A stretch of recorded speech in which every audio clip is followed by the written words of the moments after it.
I didn't expect much when I moved in, just four walls and a fresh start, but almost immediately something felt off.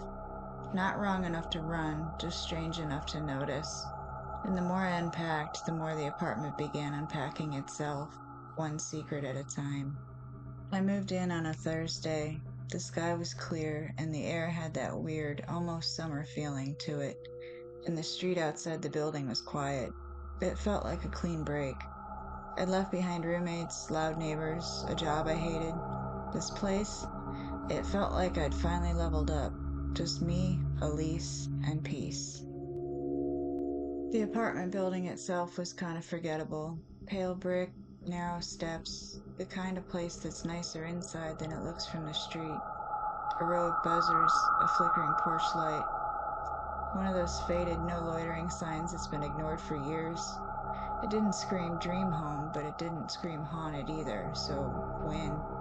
When I walked in for the first time, it actually smelled clean. Like actual cleaner, not just someone spraying Febreze over mildew. There was this faint lemon scent in the hallway, like someone had just mopped. Not a trace of dust, no weird smells, and no flickering. It felt neutral, empty but not in a bad way. The unit was small but bright. There was a big window facing the street and hardwood floors. The kitchen had more cabinets than it ever had before. It looked like it had just been renovated, the kind of place someone else paid to make perfect, and I just got lucky. For a second, I actually wondered what the catch was. I spent most of that first afternoon unpacking. Nothing unusual, just music on in the background with the windows open, organizing stuff and texting friends. The whole time I kept thinking how weirdly normal everything felt. This was my first solo apartment, and I expected to kind of feel spooked by the silence, but I didn't. That night, I didn't even put a show on to fall asleep. I just laid there looking at the ceiling fan and letting the quiet settle in. There were no creaks and no pipes groaning and no upstairs neighbors stomping around. Just soft city noise outside the window and nothing else. That's why the first sound hit so weird. The next morning, while I was making coffee, I heard this tapping, light, irregular, like something clicking against metal. I paused and waited, but there was nothing, just silence again. I shrugged it off. It was probably just the fridge, or maybe a pipe. But later, when I was in the hallway between the kitchen and bedroom, I felt it. This little drop in temperature. Not dramatic, but sharp enough to notice, like walking through a spot that hasn't warmed up with the rest of the room. I opened windows and checked the vents, and I felt around for a draft, but there was nothing. The windows were shut tight. The air wasn't moving. I checked the thermostat. It read normal. But still, every time I walked through that hallway, I felt it. Cold. Just for a few steps, like something was standing there breathing in. I didn't panic, but I stopped lingering in that hallway. I'd grab what I needed from the bedroom and walk back fast. No slow stroll, no standing around, just in and out. And every now and then, I'd sense that something was watching me from the end of that hall. I didn't start researching the place right away. At first, I figured I was being dramatic. It was a new place, and there were unfamiliar sounds, and maybe even some leftover anxiety. But after a few days of cold spots and weird dreams, and that feeling like something was following me down the hallway, I caved. I opened my laptop and typed the name of the building into the search engine. At first, nothing came up, just rental listings. A couple of Yelp reviews for the laundromat across the street, an old real estate blog that hadn't been updated in years. I almost gave up until I saw a PDF link buried in a dry city zoning document. It mentioned a fire in the building back in '96. It was on the top floor, an electrical issue. Two units were condemned and one tenant was hospitalized. There were no names, no juicy details, just a line that said, "Property deemed partially uninhabitable pending inspection." But here's the thing, my apartment was on that top floor. I ended up posting in a local social media group for the neighborhood, just a vague, "Hey, does anyone know anything about this building?" Most replies were jokes or bots, but one person DM'd me privately. She said their aunt used to live in the unit next to mine back in the '80s. Creepy ass hallway, cold even in the summer. She moved out fast. Said it never felt empty in there. That's when I realized something. All the stories I could find, they weren't dramatic. There were no exorcisms, no poltergeists, just people who left early. Leases broken and security deposits forfeited. Oh, it felt off. I couldn't sleep. I didn't like being there alone. The same kinds of things I was starting to feel. The strangest thing I found wasn't online. It was in the basement near the shared laundry room. An old bulletin board with curled up flyers and water damage. Behind one of the tacked up business cards was a folded note. I don't even know why I pulled it down. Curiosity, maybe? It said, "It watches through the hallway. It doesn't forget faces. No name, no date, nothing else." I tried looking deeper. I called the local historical society and emailed the city's records department. I even asked my landlord if anyone had complained about weird stuff before. They just said, "Old buildings make weird noises." But I noticed something. Every time I mentioned my unit number, people paused, like they were waiting to see if I was joking. One woman from the Historical Society did call me back. She sounded older, like she wasn't reading from a script. She told me she could only find 2 tenants listed in that unit from the last 40 years. There should be more, she said. The city's database is usually more complete. But it wasn't just incomplete. The info that was there had been redacted. One of those 2 names matched a blog post I found from 2011. The writer said she moved into a perfectly normal apartment, but it started feeling off. The hallway was cold and there were tapping noises. She talked about dreams where something stood in the doorway, watching.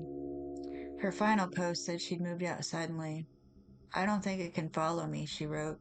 "I hope not." I sat there staring at my screen for what felt like an hour. Cold hallway, tapping, that sense of being watched. I wasn't imagining things. I wasn't the first. And if the patterns I found were right, I probably wasn't going to be the last either. I don't know if the activity increased or if I just finally started paying attention. At first it was small. Light flickering in the bathroom, creak in the hallway. But then it got harder to ignore. The tapping came back. Not every night, just often enough to make me wait for it. It sounded like fingernails on drywall. Slow, uneven, like something was thinking. One night I was brushing my teeth and I heard my bedroom door shut. Just a soft click, like it had gently latched on its own. I walked out into the hall and the door was wide open.